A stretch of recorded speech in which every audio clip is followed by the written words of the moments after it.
Hey, welcome to the Weed Out, where we talk about nonsense and weed out the bullshit happening in our backyard. I'm Spencer Fox Peterson with my co host. Hi everyone, I'm Joanna May Booty. And tonight we have a local writer, Akil Vicks, from his Substack on one, and he's a contributor to Jacobin.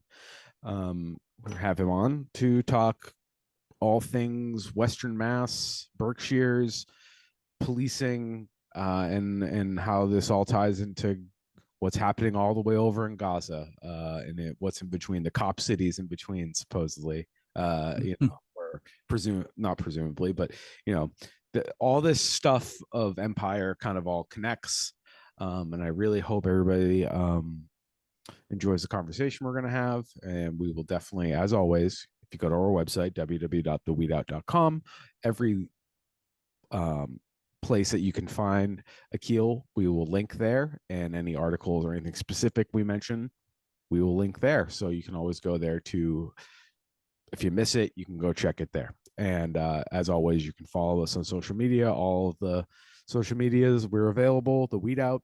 And if you have any questions, you can always email us or send us a DM. With all the housekeeping out of the way, Joanna, how are you today? Doing great. How are you? I'm doing well. Doing well. It's spring. It's getting a little warmer. Um, walking out with the dog in the mud is an experience for sure. So, but It is. other than that, I'm good. And I guess we won't take any more time. We'll get right into it. So, Akil, welcome to the Weed Out. Hey, thanks for having me, guys. Yeah. We are both subscribed to your Substack. I love the title on one. Akil Vicks is on one. I assume that's how you're supposed to read it. Or Um, just everything in the world is on one right now. It yeah, showed up and it showed out. That's for sure. yeah, and it's just it's on one is a nice, polite way of putting it. Yeah. So, Akil, tell the audience a little bit about yourself and your work. Just your Okay, yeah, I can do the quick Cliff Notes version. I'm from Philadelphia. I didn't have a lot of formal political training. I went to school for computer science and whatnot. Um, but during the rise and administration of Obama, I became more politically active. It's like, oh man, we're finally going to join the rest of the world. We're going to be like those Europeans with free healthcare and a good regulatory state. And then of course, all those hopes and dreams came crashing down. Um, and for a long time, I think you could classify me as a typical liberal poster on the internet. But at some point in time, I started thinking that like I'm saying all this stuff, I'm having all these pithy comebacks, I'm trying to pwn conservatives, but I need to know what I'm talking about.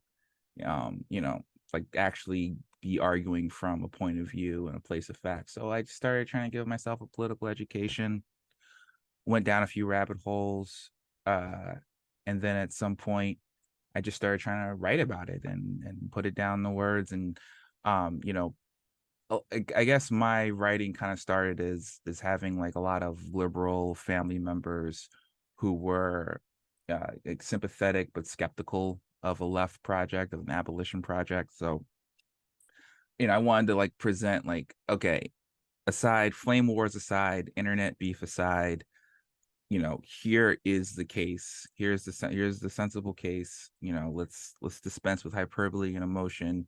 You're wrong, I'm right, let me tell you why.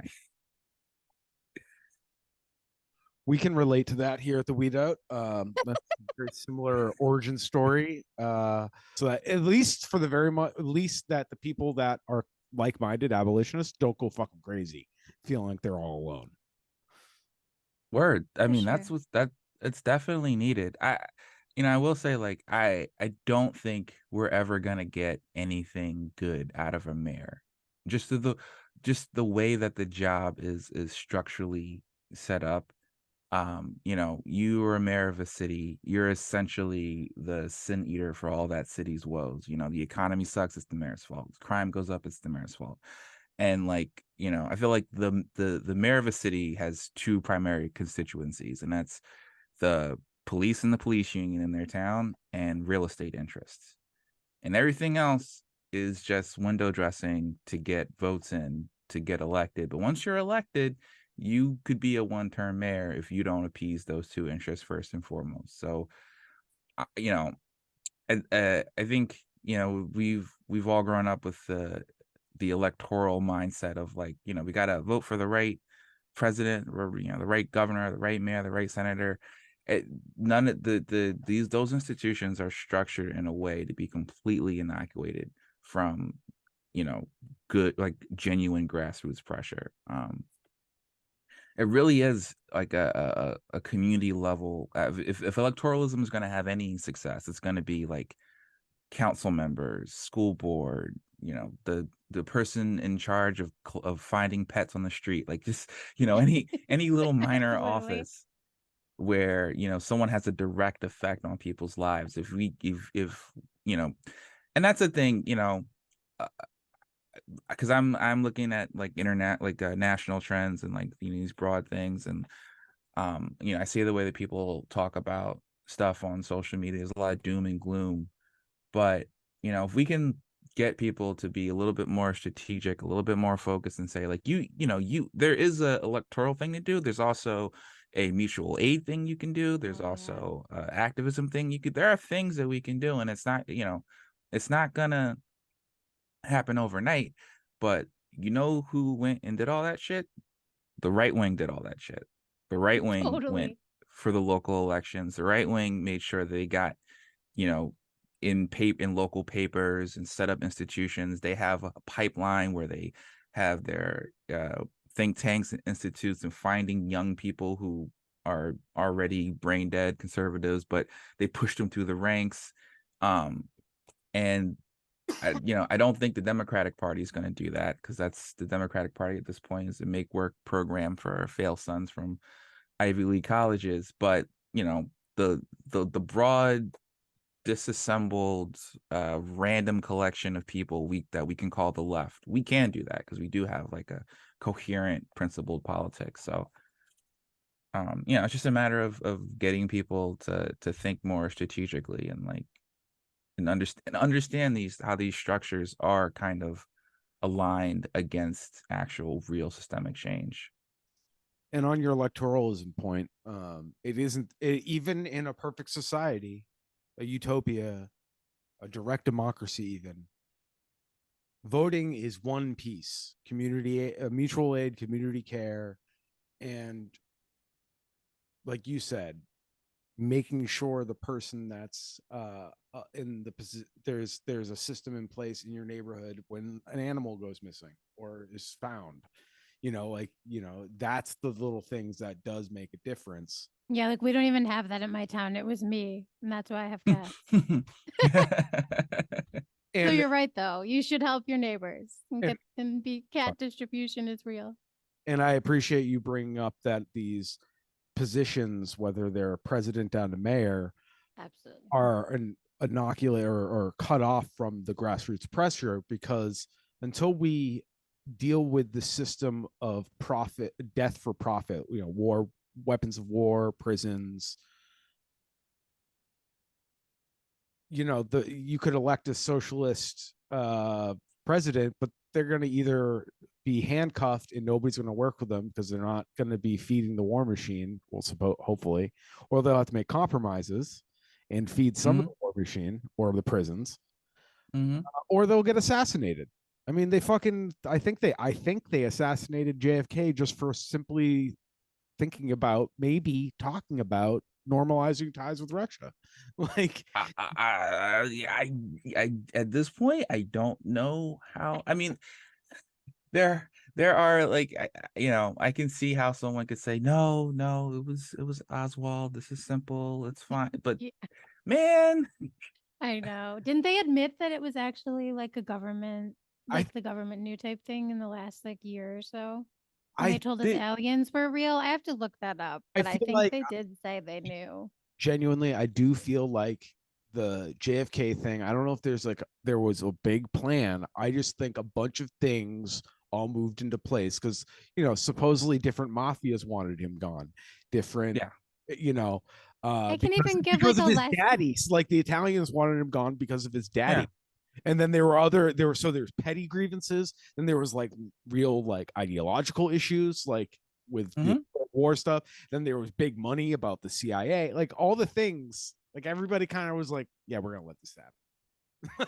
Yeah, I think that, yeah, it might not have been like, I don't think there's ever like a smoke filled room. I don't think there's like a room where people come together and make a big conspiracy. But like, it's like you said, like the structure, the way that the way that the systems of control in the country are aligned, these things just kind of like slowly slide into place. People are in agreement. People have mutual aims and goals, and maybe you let a crazy LSD addled person take a couple shots at the president,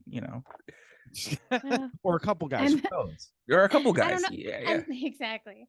And I think like a really, for me, a current example of the like the DNC, for example, and when Bernie Sanders ran, like it was for me like my last hope of even maybe voting for the Democratic Party, and it might be for a lot of people on the left. And I remember watching the like DNC decide on who the candidate was, and it would have been Bernie, actually. I don't know if any of our audience was watching, but like my partner and I started crying at one point because states that were actually by the voters decided to have gone to Bernie were then at the DNC. They like decided like it's like another caucus Mhm. basically where they decide. Um, Many of the people, the delegates in those states decided that they would rather have Hillary be the decided candidate. And you just watched like a chance for a second of Bernie having that nomination just fall away. And then you realize how different a local, and for me, I already knew, but like, I think for many people, it was a really harsh, I guess, wake up call to how different it is from like a local election for the general election too, because we have all these fail safes in place. Um, I do think I completely agree with you about the mayor's position, and that's why it's something that's so like you can't really move them. Um, but I think at least at the local level, they're counting every vote, and they're not necessarily going to just decide to put the vote somewhere else before the general. And I think for me, that was like the last time that I was even able to watch the elections full through. I used to be excited and like be so happy about election season coverage, and now it's just so depressing for me. Yeah, election coverage is pretty surreal. So Like, surreal now. it's almost indistinguishable from a Saturday Night Live sketch of the same thing. Like, Literally. yeah. Literally, like they used to Saturday Night Live used to make it funny. Now it's like you can't even tell the difference at No, all. no. Yeah. It's I'm proud. scary and shocking at all at the same time because I did think as a young person it's so sad, but I was like ideologic enough to think like at 18 or 20 like wow, like things will hopefully like change so much more because of the way we vote. And I think what you mentioned is so important for people to remember because although I've lost hope in the electoral system at that level, I have gained so much hope in my community and all of the things that you talked about in terms of how you can impact just your local neighbors or just having like really principled beliefs and values where when you look at something you do stick with it and you find the community that you have. And like you said, I don't think we'll see change immediately, but it gives you such a different sense of hope and doesn't give you that gloom and doom constantly. Yeah, you can like see yourself like have an effect on the world around you. It may not be like the biggest effect in the world, but it's an effect. And yeah. Yeah, it feels like, oh, I have a little control, even though we Yeah. all know we have none. It's at least Yeah. helpful to feel like a little bit, Yeah. just a touch. I'm proud to admit I've never liked election season. I've never. Oh, I used to love it. I would just love all the stats and like, cause I went to school for like, research and design pretty much. And my background is in psychology. So like at one point I even liked Nate Silver. I can't even admit this out loud. I just did it, but yeah. So Hey, all of those things broke my heart at one time, you know? hey, Nate Silver out here calling on them to replace Biden at the last second. I don't know. Maybe Nate Silver's is becoming based. I I didn't think see that actually. I'm making this is the weed out. Normally talks hyper local, but this is my conspiracy. It's not conspiracy. This is just my like fun head canon, I guess is the best way to put it. We are currently in a timeline where the writers of Veep are deciding, and Oh God, I Kamala swear. Harris is making her move with that ceasefire bullshit on Sunday. The six Yup. ceasefire. I swear to God, because in the show you never see the president ever, like Nope. right, and we never Nope. see Biden, right, Nope. and Behind closed and doors, though, he and is yeah, vigorous. in his supposedly, and then there's all the things about the first lady and all that stuff. I don't know if anybody's familiar. The show's great. Go watch it. It's fucking hilarious. But we're Yeah. and when she makes her move, he has to retire and resign for health reasons. Yup. Oh man, it really is Veep. Oh It Jesus is. We're in Christ. so many timelines, so it's like Back to the Future too as well. Overlap. Right. Yeah. And then there's the It's Biff weird. Tannen as president, Donald Trump as president timeline. By the way, Weird. I think Donald Trump's like in his mind, like psychologically, like in his mind, he is president. Yeah. Did you see his? He did a little talk today. He was so Oh no, I excited missed about the it. Supreme Court. Oh, it's like he's doing stand up too, to me. And like, so Oh, if he he's wasn't doing running stand for up. office, I'd be like, yo, this is funny. But like, it's terrifying that people think it's for real, you know? The thing that people don't get about Donald Trump, the thing that liberals don't get about Donald Trump, and like it's something that you kind of have to be like extremely online to understand, because that's where the conservative movement has kind of like been drawn into, is that Trump is a master of anti-comedy, right? Like he's a master of, I'm going to say something so unfunny, so blunt, so on the nose that you have to have a reaction, and you have to take it as like humor, even though I'm deadly serious. And it's like the perfect vehicle for a far right, nationalist, Nazi, the whole everything on that side of the spectrum that's dark and trying to get out. That's a perfect vehicle to pull it out of that shade, is that like, oh, we're just telling jokes. Oh, we're just being funny. Absolutely. Yeah. It's P.T. scary. It's Barnum, really scary to watch. P.T. Barnum could never. Yeah, no, he is so good. I mean, okay, it's not that He he's so is good really at it. good. You Well, have to. he is, I think, in a way, but I hate to say he's good at anything, if that makes sense.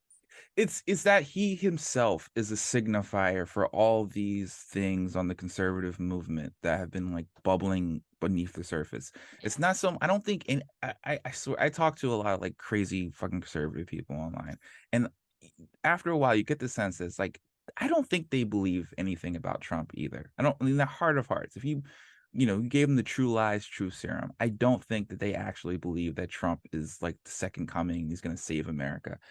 All they know is that Trump makes liberals mad. And that's the only thing that's in their heart of hearts. That's the only political outcome that is achievable at this point. And like, truth be told, that's a lot of liberals too. A lot of liberals, even a lot of the left. Like we've kind of like, It's fair. as a people, we've kind of like abdicated the idea that we could have an effect on the political process, because it's been so alienated from us. And so like all we're left with are these online victories, these libidinal urges to like, I made that guy feel mad. And like in a electoral basis, and in the on the world stage of politics, Trump, without having to even say anything, is just that. He's just a giant like emoji of conservative angst. You just to put him out there, liberals get mad, and that's all you really need to know. And the Democrats don't have that. They don't have, maybe you could say Obama was that at once upon a time, and Obama was an extremely popular president. And you know, for a lot of people, it was enough that his existence pissed off conservatives. And I think Trump is kind of a reflection of that. I mean, I don't think it's a coincidence that there were so many Obama to Trump voters. I think that kind of reflects the idea that people are disillusioned with the neoliberal order. They're disillusioned with just letting corporations dominate every aspect of their lives, being more and more alienated from their jobs, from their families, from, we have like nerds from Harvard mediating our friendships. Like, this is getting out of hand. And I think both Obama and Trump had like some mimetic value of a disruption of that, even though neither one of them represents any true disruption, but they were able to present as such for a lot of people. And bringing it local, I don't know if you saw it last Saturday, so March 2nd, there was a Trump rally in downtown East Hampton where I drove by that shit. Yeah. I was running errands. I needed to go get what was I don't know, I was getting diapers or something. But yeah, I drove by those guys. Was it well attended? As in it was attended. It was attended. Okay. Yeah, I'm trying to like just get my mental picture. I want to say it may have been like 10 people, maybe. Okay. Yeah, they had like they had a car parked a little bit ways down the road where there was like flashing lights to get people's attention. And they had a whole bunch of Biden sucks signs. And I mean, and it's kind of like, to what I was saying, like there was no policy prescriptions. They had signs for it. It wasn't like, let's do this thing to make your life better. It was, Biden sucks. Biden sucks. Liberals like Biden sucks. Let's go Trump. You hate Trump? All right, let's go Trump. It was all just, it was antagonism. It wasn't anything positive. And it's fascinating when you go like, when you see the sign like fuck Joe Biden, you're like, yeah, right, yeah. Like, we're on the same side. I agree, honey. Like, sure. Yeah. Let's go. But I have to say, like, I don't know. I don't think I'll ever have the right way of describing this. Because thankful isn't the right term. But without Trump, I would still probably be willing to subscribe to the blue-red thing. Mm-hmm. Without his kind of spark that lit a kindling it, because I was always like, I'm never been a registered Democrat, but I'm not a fucking Republican.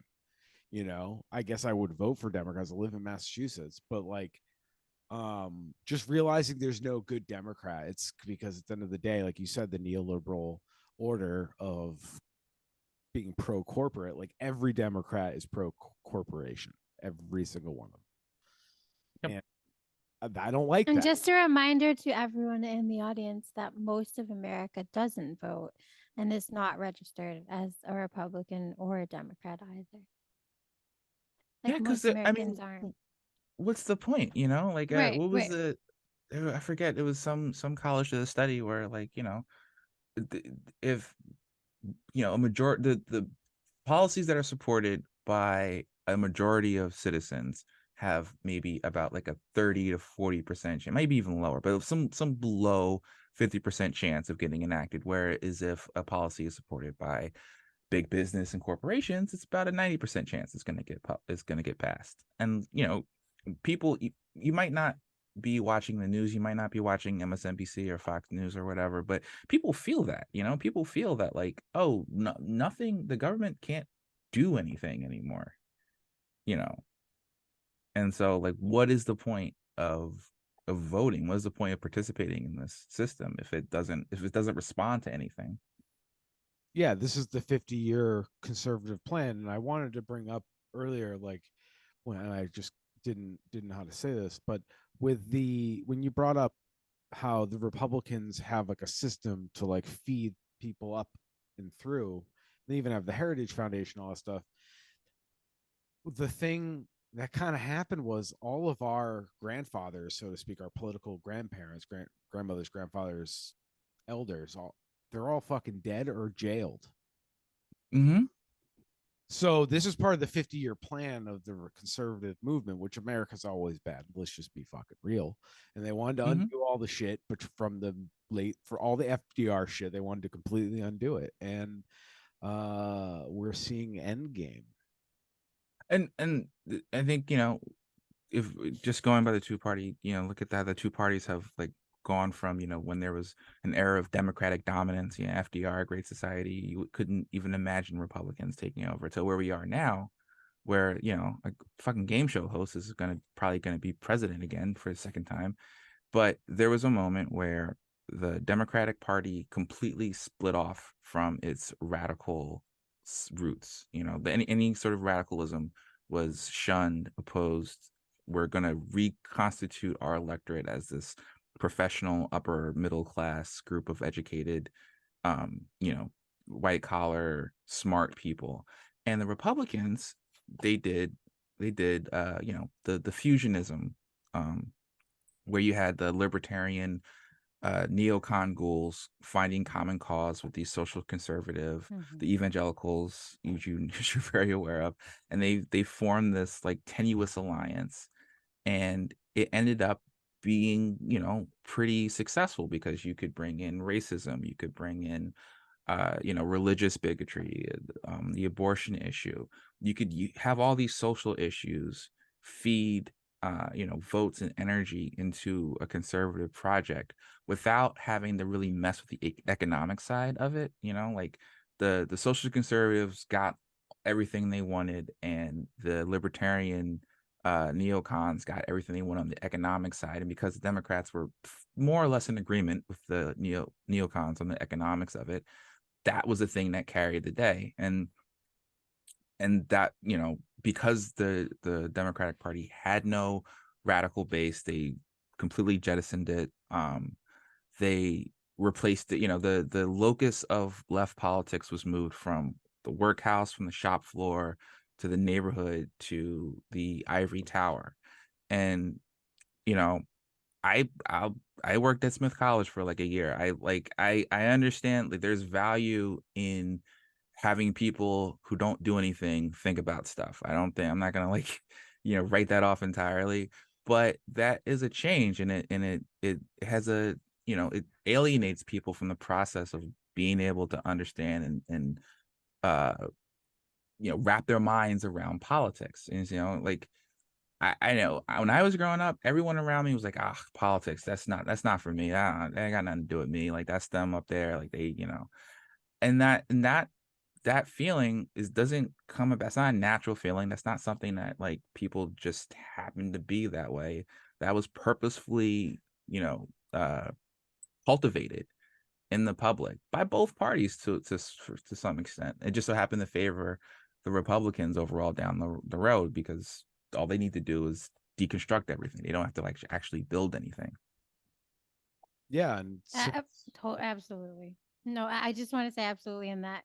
And I guess for me, the reason I did become so interested in politics at a young age, like right when I could vote, was because I was so terrified of what the Christian right had been Mm, preaching throughout my teen years that I immediately wanted to vote against anything those people cared about. And it was usually the mm, Republican Party. And I will say, and another point I just wanted to bring up for the audience, I wonder if you agree. In 2010, I think it was 2010, when Citizens United was like put forward and the Democrats allowed that to continue and happen, I think it really just happened to the like neocon corporate, like it fused to the two part like even farther to the point where now there's like not even a chance of a grassroots movement or anything like that ever being overturned either. yeah, I mean, yeah, that I used to think that like Citizens United was like the turning point. Like that was like, oh, this is when everything. And I'm not. For the most part, yeah, I agree with that. I also think there was so many other things that were like that moment was kind of overdetermined a bit, right? Like that. That makes sense, actually. It just was like the final nail in the coffin, kind of. Yeah, that's like the Yeah, that culmination makes of sense. everything. Yeah. Yeah. Yes. A terrible amount of time it led up to that. Yeah. But I think for a lot of people that woke them up a bit. And I I mean, know I get that You get No, one. like in terms of, I think there is like there's a little bit of hope to be found in the fact that the fusionist this consensus within the Republican Party is kind of broken down at this point. Now, the neocons are getting like led around by the nose by the social conservatives. They've kind of won the day because people realize like, okay, this neocon economics doesn't really do anything for me. I'm going to go lean fully into the culture war. That's, I'm Yeah, going it to really go. is the social part now. Yeah. Yeah. Which And I think, which scares me. We're back to me at 17. Like, please, please, please vote the other way, everyone. well, but here's the thing. I think they But might not have for jumped the gun. necessarily. Yeah, I do too. I I think hope they you're might have right. jumped the gun. I think like a lot of people think about, people talking about kitty litter in classrooms as they're weird. Like, why are you talking about this? This is weird. And you see it in like the school board elections across the country. Like, these guys aren't winning, like they can get a No. lot of press. Mainstream media loves to cover them because they're flashy and whatever, and it gets liberals' blood boiling. But on a basic level, these guys still aren't speaking to anything that like actually animates voters. It's just a niche of extremely online weirdos who like find the whole woke thing compelling. The thing about the modern Democrat, at least outreach, that's baffling to me. I mean, beyond vote blue, no matter who. Basically, it feels like an abusive partner. Like, they're like, if you don't vote for us, they're gonna hit you. That's Mm-hmm. their only policy suggestion. In like this vague, we're gonna restore Roe. How are you gonna do that? Oh, we're gonna try. You know, like I know. literally, like I'm not even Yeah. exaggerating. That's Well, it's been forever. That's forever. But like out of fear, I think many of us also were hoping that they would eventually do these things that they. and then Joe Biden said on a hot mic, because God love this man in the hot mics. Uh, he Oh my said God. something like, I'm where I stand. I don't necessarily agree with your right to choose, but the foundations of Roe is solid law. And it's like, and this was like this. Yeah. He said this. This wasn't 10 Well, years. he's like 81. I'm not even shocked. Oh my God, I'm so sick of this guy. I was sick of him when I first met him in like the mid 2000s, and finding out he was in office my whole life before that was really when I was like, fuck this guy. And then as things go on, like, yeah, there's a couple funny moments when he was vice president, I guess, like Yeah. him being goofy, but like, dude, Obama fucked us by whitewashing that motherfucker. like, Mm-hmm. like make Mm-hmm. it look a little more He palatable. was like our nice grandpa. Yeah, he's It, learned from his racist past. He just eulogized Strom Thurmond. yeah. What? Didn't he have a quote like I served with racists before. These guys are more racist than the racists I've served with. I would believe it. He has said some shit, like for sure. Well, again, thank you so much for just jabbing with us. But I guess Yeah. probably get on. I should probably get to please plug something and that you're excited about, whether it's upcoming or something that you posted recently. Yeah, okay, absolutely. I it's funny, I recently reshared this article I wrote like 4 years ago, but it was called On Getting Your Leftist Friends to Vote for Biden.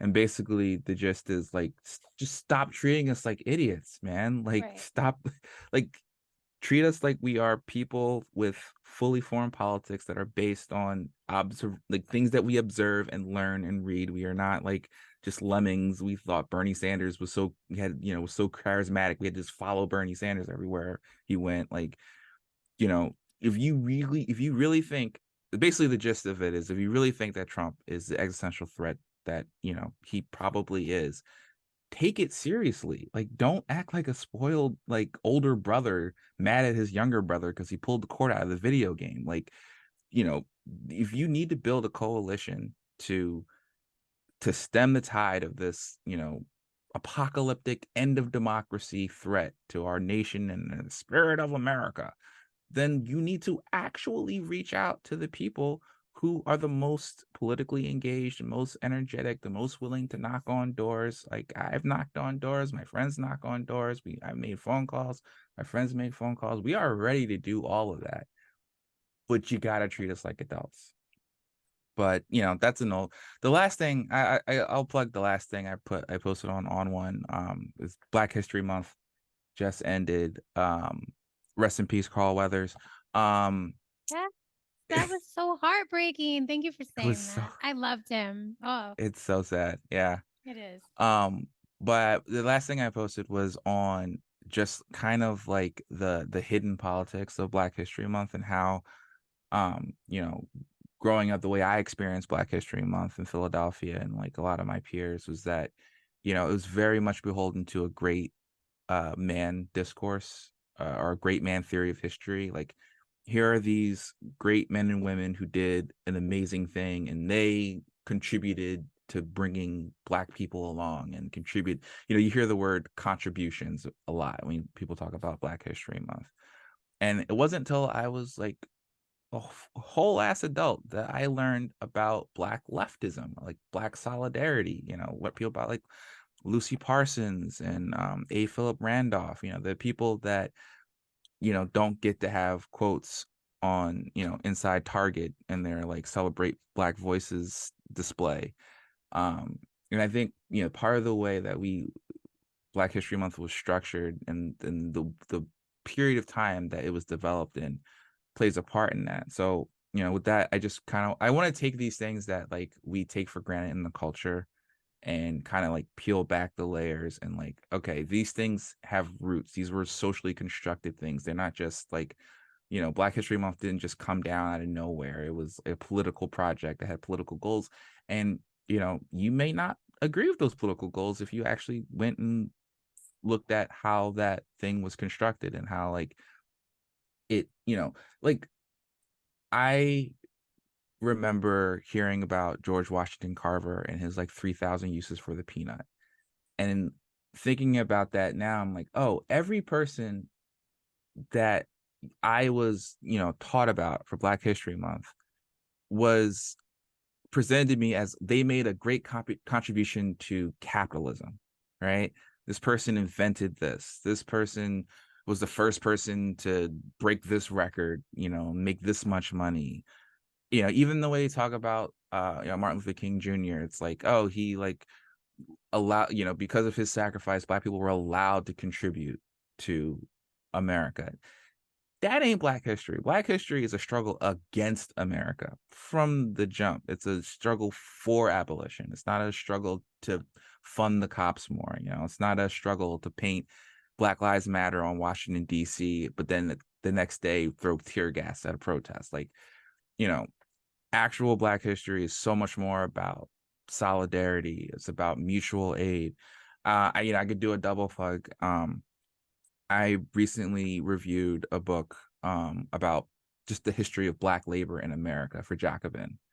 And, in that book, they pick a few main characters here and there to like give the story some sort of narrative flow. But reading it, you can't help but like think of it as like, no, these were communities that were struggling. These weren't individual people. This wasn't a story of pulling people up by their bootstraps or like, standing alone bravely against, unnamed racist specters that, don't worry about them. They're all gone. There's no more racists in America. We solved that.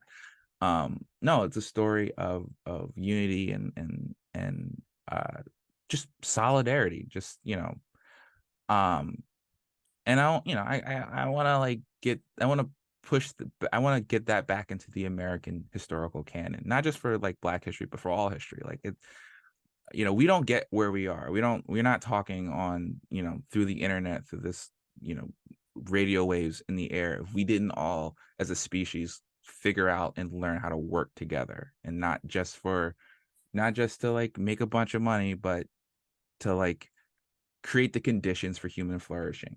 And so like I think if we can change a couple minds here and there to start rethinking, this historical project, this historical moment, is not about like what can I do to get by, but rather what can we do to lift each other up. I think we might have a chance. there's a lot of people in America. I mean, I can only speak for America, and I can't really even speak for America. But in the world I live in, I feel like a lot of people um, need community, and we need to find it somehow. And capitalism is really good at monetizing everything, and third spaces are gone. So Mm-hmm. we like to, a good place is possibly your workplace, a little unit Mm-hmm. organizing. At the very least, like at least it feels like a like a camaraderie, like I don't know. It doesn't have to be even an official union, but like build solidarity with your coworkers. Um it can do wonders for your psyche because the individualist shit, it doesn't work. And Yeah. No. people that win the individualism game, like Elon Musk, Donald Trump, they seem miserable to me. They seem like a miserable fucking existence. Like that's a prison on its own. Have They it. end up having to No. spend most of their life and fortune like trying to create the simulacrum that people like them. Like Trump and Elon are the way they are because deep down they realize no one likes them and they really want to be liked. Yeah. I Oh, mean, the man bought Twitter I so that know. people would like him, Mm-hmm. It didn't work.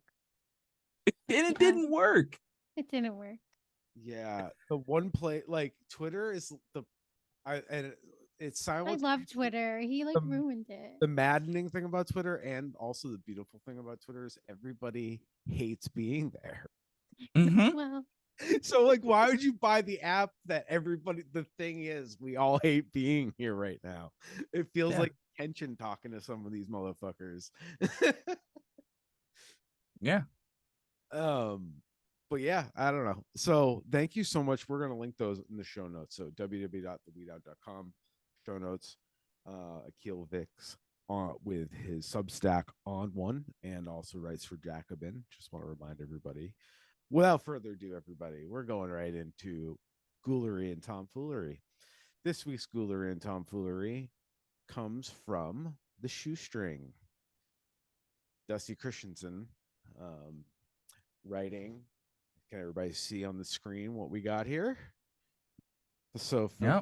those at home on the audio version, remember we're on YouTube now, but we don't put much production into YouTube, but you can see this if you're on YouTube, just so you know.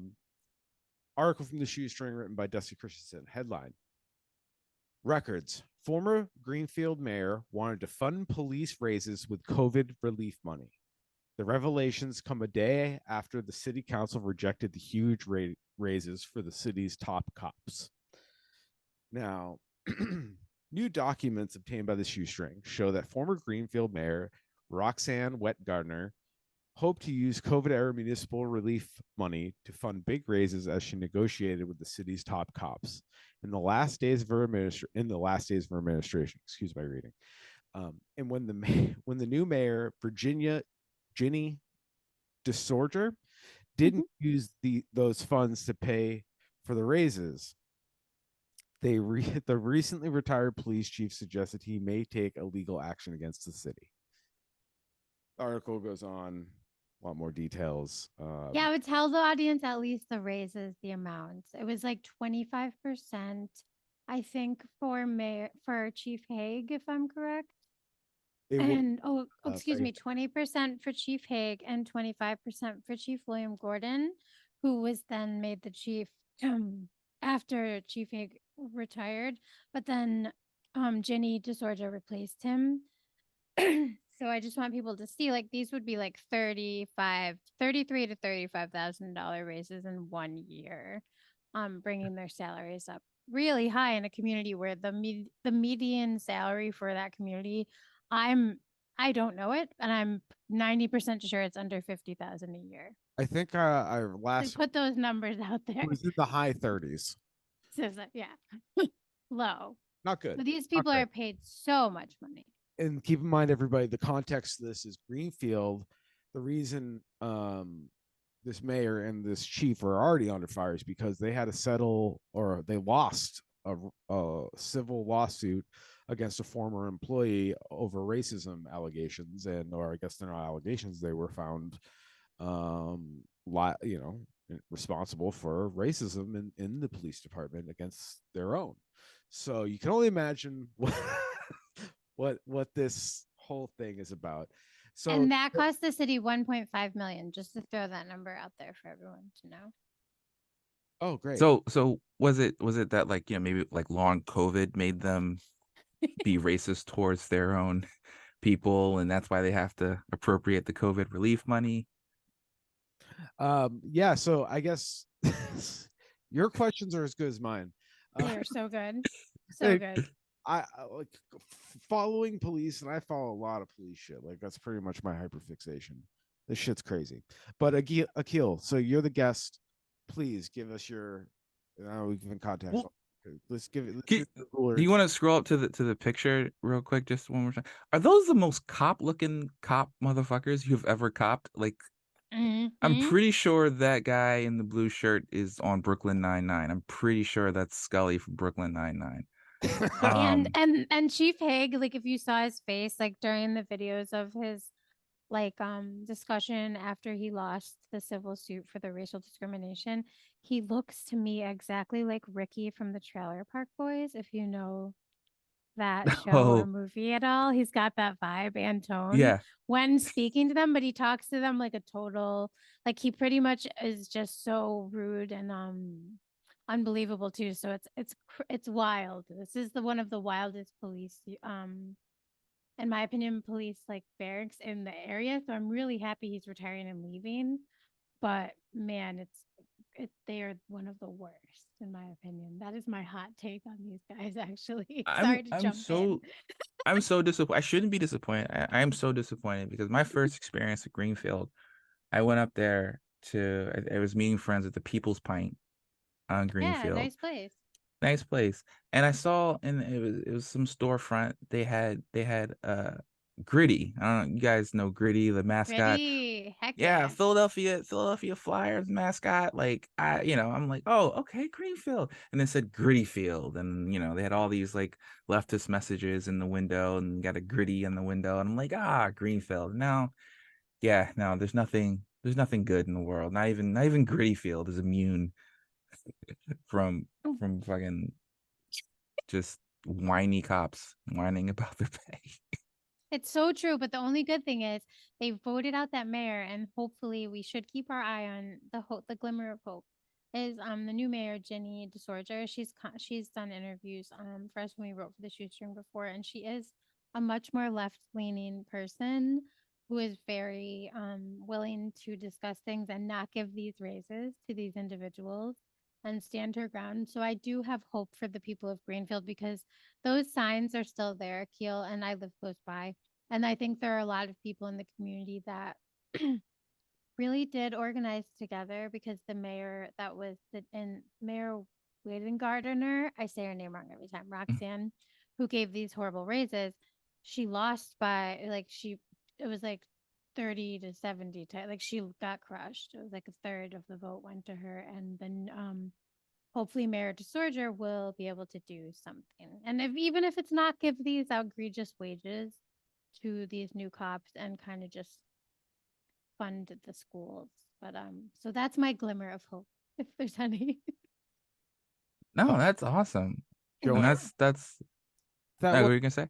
That wasn't your Gulliran tomfoolery, because you can't do glimmers of hope in Gulliran. Well, I know, but I'm really excited for the people of Greenfield who organized to get this mayor in place and worked. At a lot of the city councilors are also like there's at least 2 abolitionist city councilors, so I can't help but share that here. I'm sorry.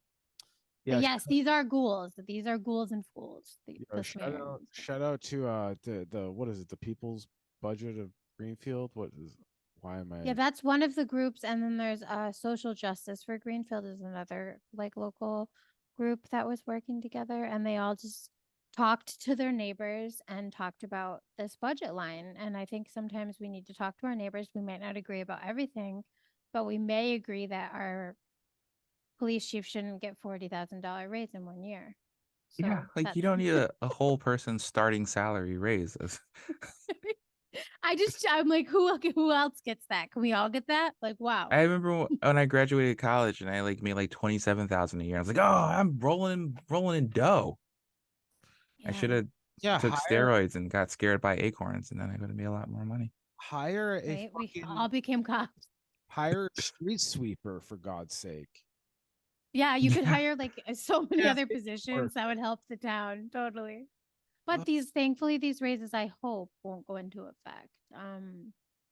We should all keep an eye on Grainfield though as the Yeah, year for sure. goes forward because their local politics are interesting. And Pittsfield's another spot where local politics I think are interesting because there's a new mayor in place. I don't know a ton about him, Mm-hmm. but our mutual friend Michael Hitchcock was on recently and talked a little bit about the new mayor there and hope, like just any hope you can have in the city councilors. Like you said, a lot of times mayors really can only do so much, and the city councilors are the ones that actually vote and make the changes too. Yeah, that's it. Yeah, if you have any hope for a progressive or leftist mayor, it's going to be in giving them the support structure on a local level, so that they can push back against Scully and Meathead John over here, Jack Reacher looking motherfucker.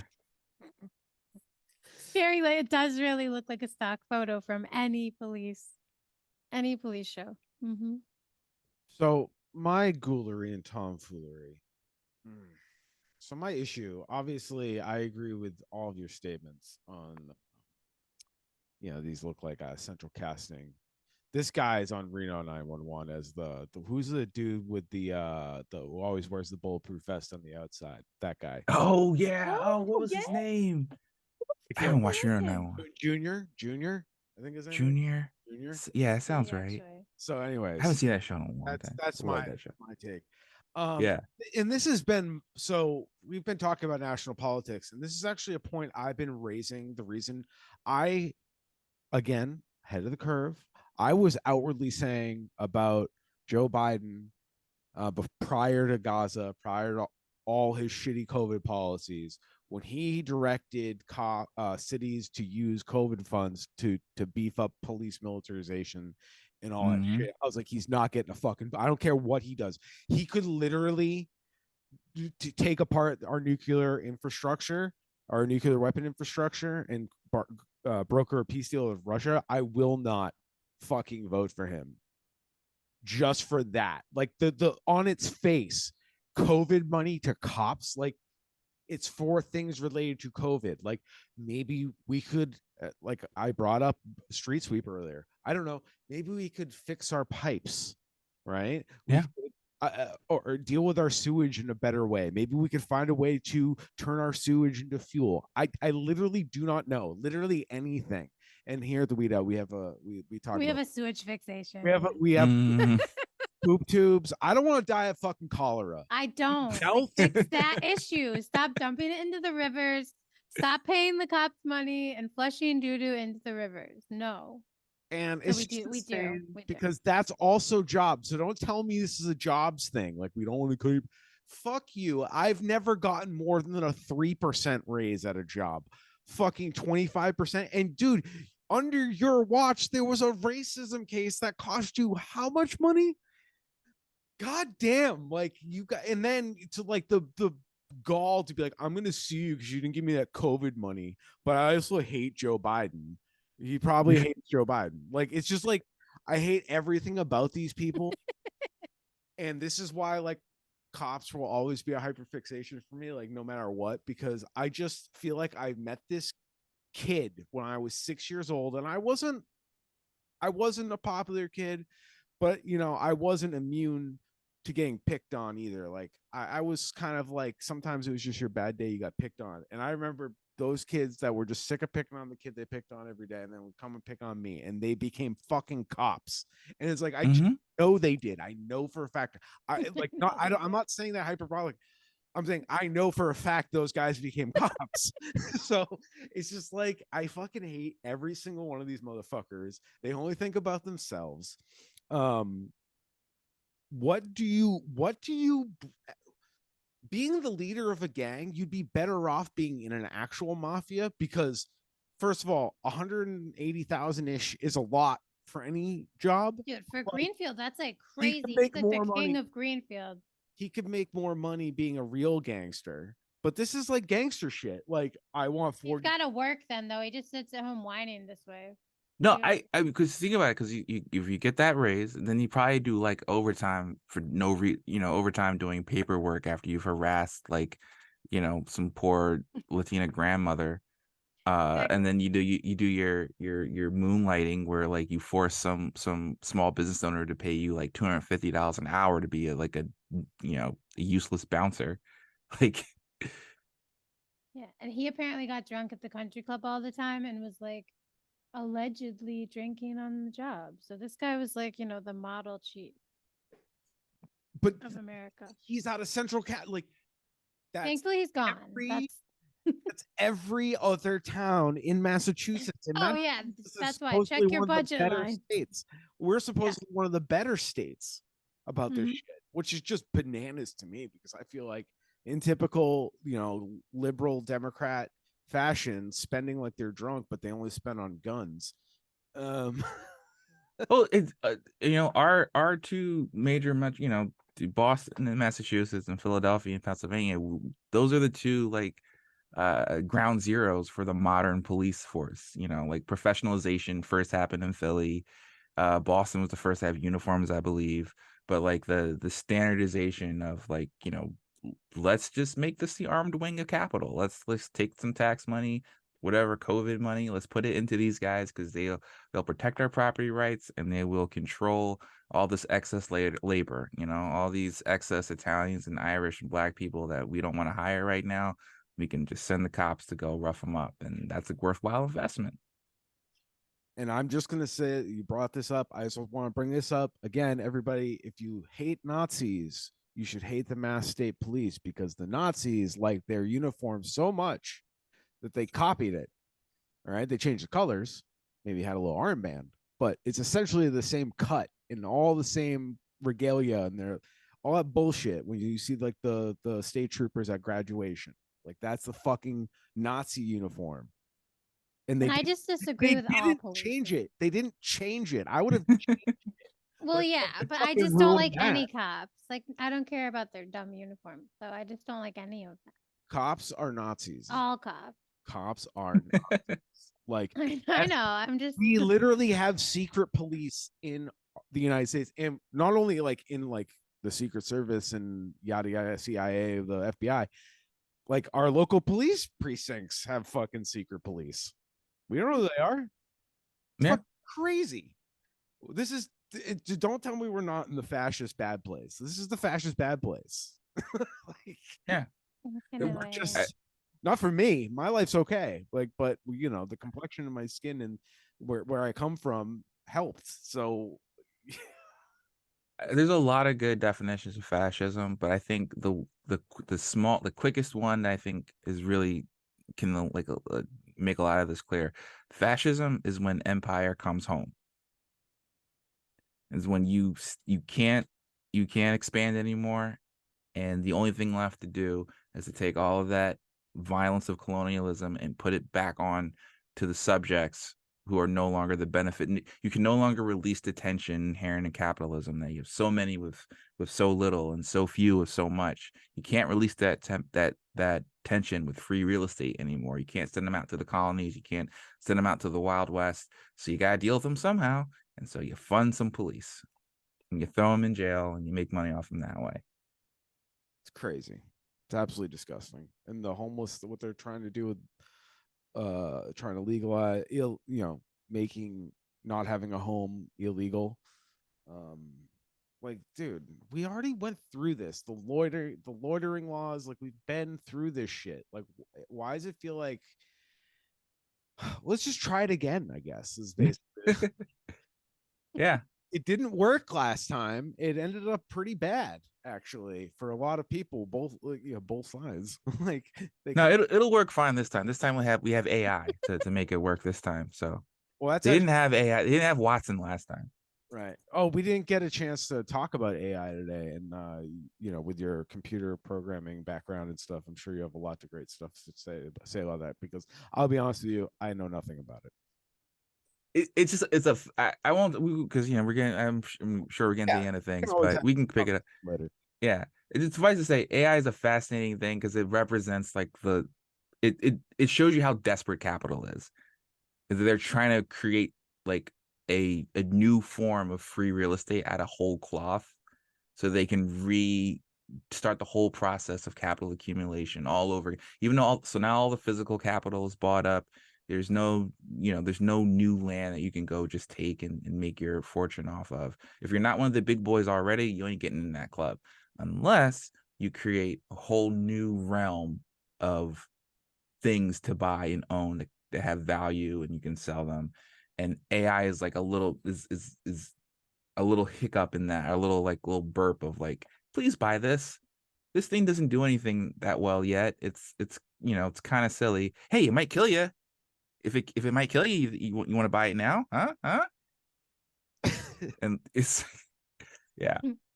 Yeah, It'll be horrible. I'm gonna say like there's gonna be horrible. They're already putting out like AI like ads of like Trump hugging black people, which is hilarious. Like AI generated pictures of Trump like hugging black people. It's gonna be, it's gonna cause damage to like our ability to process information, but it's not gonna be Skynet, guys. I'm sorry. I kind of wish it was gonna be Skynet. It's not gonna be Skynet. yeah. Fair, We fair. are in some like we were saying earlier, some weird shitty version, like B-rate version of like a Simpsons version of Terminator, where like the stakes are high but they're low all at the same But time. they couldn't get any higher too. Dude, you got to vote harder. That's all I got. You can, Like, just vote yeah. harder. When you go to the ballot tomorrow for Super Tuesday, and I guess when you hear this, it may be after Super Tuesday. Just slam the ballot in as hard as you can, and then you're good. You're just good. You're Don't good. You talk make to it your the neighbors. bluest vote ever. Don't talk to your neighbors. Don't talk to your Nope. coworkers. Don't engage with community online. And definitely trust AI to do face surveillance. Yeah. Oh yeah. Yeah. Nothing. Yeah. Nothing bad can come of that. Yeah. It's fine. It's fine. Yeah, it's Crowd at fine. home. I know we just brought up AI real quick. It is kind of gross. They are using AI to target what the probability is where people are in Gaza when they bomb, and they're widening the net of like, what's the probability of 20 civilians dying with them? Like they're like AI is just I don't know, like it's crazy. It's gonna I don't think it's not gonna, not at least anytime soon. It's not gonna get to the point where it's like actually like making decisions. No, at You least not any make more those. than it already was, right? Like a Netflix algorithm is basically an AI, like that we already were living in that. It's just gonna make grifters and hucksters even worse. They're just gonna make Right. the same people even, even, and then even with the IDF, right? Like they are randomly bombing. Like if people say they're doing precision, it's bullshit. 50% of the bombs they've dropped have been dumb bombs. They do not give a shit about casualties. They want casualties because this is a genocide. But Exactly. if they can use the label of AI, like, oh, look how smart our bombs are. You have Exactly. Common come on and be like, AI is the future of bombing dissidents. You can like do the whole full court press and get people to believe, you know it's what they. I don't think the average person like gives a shit about AI. I think it's just like a fun thing. Every once in a while you'll see like a picture of the Pope in a white puffy jacket and you're like, It's true. I will say the dark side of it from like my job where I look at research would be they were using AI, which again it would be similar to like if we chatted with a bot and then the algorithm responds to what it can chat with you about, but it was for mm-hmm. people with like struggling with like mental health and like suicide issues. So they like fired the staff of actual humans and used an AI bot, and the bot It's fucking eventually like dark. turned on like it would turned on them like I guess because of programming. So the researchers found that because of programmer bias and it's being programmed by humans, like eventually like the AI bot was like not giving good mental health advice. It was like agreeing with some of the participants so they could like not use it any longer. So like from an ethical standpoint, um I think the biggest thing that I took from it was that it is, like you said, a program that developers make, and oftentimes those people like developing it are, it can only go so far as the developers can let it go, and the Yeah. information that it collects is all sometimes very dark because that's like sometimes where it's driven. So it's very interesting, but like you said, kind of, I don't foresee it taking over things, only because of, if I've like that one failed study, I don't see like many people allowing them to utilize it in that way for a very long time, just based on that pilot study alone. Yeah, it's not ready for prime time, not in the way that they're selling it as. Like Yeah, it can totally. it can be a useful tool if you use it in an honest way. If you use it in a way that like you use it as a tool, like if it's I describe it to people, it's like, you have machine code, the ones and zeros of your computer, and then on top of that you've got your programming language that makes you able to understand those ones and zeros because it's just words instead of ones and zeros. In the best case scenario, AI is just one step above that. So instead of having to write code, you can tell a AI algorithm, can you build this thing for me? And then it'll build it for you. And then you check over it to make sure it's right. And then, but that's not how they're selling it. They're selling it as like, oh, it's a robot that can tell you what you need in life. It's like, that's not what it's gonna do. Yeah, and it's just like, if you don't know how to input into the AI, it's just like how some people know how to Google better than others. Right, right, right. How to Exactly. use a tool, you know how to be like, I saw some Reddit post or something where it was like teacher panicking because her students, all a bunch of them used AI. It was all the same article, the same response. It's like, yeah, because they just took your prompt and plugged it in, so of course it's That's Mm-hmm, hilarious, mm-hmm. though. yeah. If you're going to use AI, at least the lesson should be, well, if you're going to use it, you have to learn how to use the tool, because you have to be like, you have to inform it on tone, you have to inform it Mm-hmm. on length. It's okay to be, and all the things. You should give it more variables. That's how you utilize the tool, and not the tool does everything for you. Exactly. Yeah. I know, I don't even want that. Like the idea that we'd have robots that like think for us is terrifying. I don't even like that thing at Stop and Shop that like gets in your way. Oh God, the fucking You know what I robot. mean? That robot thing. That's I'm I all like, hate that it's robot. not helping us at all. It's just that's in just my way. surveillance, personally. It's just there to. I It's know just it's there to. surveillance. Yeah. It's just there to emotionally oppress me. That's. It's just there to like. I get really upset. I feel like people can tell. I have to be like, no, don't embarrass yourself. I see it and I just am like, no. But part of me wants to befriend it like it's R2D2. Be like, Really? I don't no, like it. I'm gonna break that restraining bolt off of you, and Ah, Oh, yeah. you're Uh-huh. sweet. I'm I'm gonna mean. use you to break into corporate. I'm the We're gonna vinegar with the sabotage. robot. I don't know. Like, I can just, Yeah. that's where my brain goes, because like, if I see droids in real life, I hope to think that I'm like Princess Leia in Star Wars, who has the utmost respect for droids and treats them as if they're autonomous beings. Oh yeah. And it's like, I would too. I think, especially if they're doing shit for you, Yeah. I'd want them to The, like give a the fuck. Stop and Shop one is just in my way. I don't know. It Or is. It just always finds a way of being in liberate your it. way. You gotta break Yeah, its it does. restraining bolt off. You gotta open up its programming. We need to I'm not liberate the getting drone. arrested for that It's thing. not I'm getting not. paid, and it has restrictions on its autonomy. Free, free the Stop and Shop droid. Free Yeah, it. I don't know Hell its yeah. name. I don't know its name. If we It free doesn't it, even that's have a name. That's fine. how. Yeah. We can free it and give it a name. Googly Yeah, eyes. It's there got you go. googly eyes It sometimes. does have googly eyes sometimes. It's Mm-hmm. weird. And Don't like those.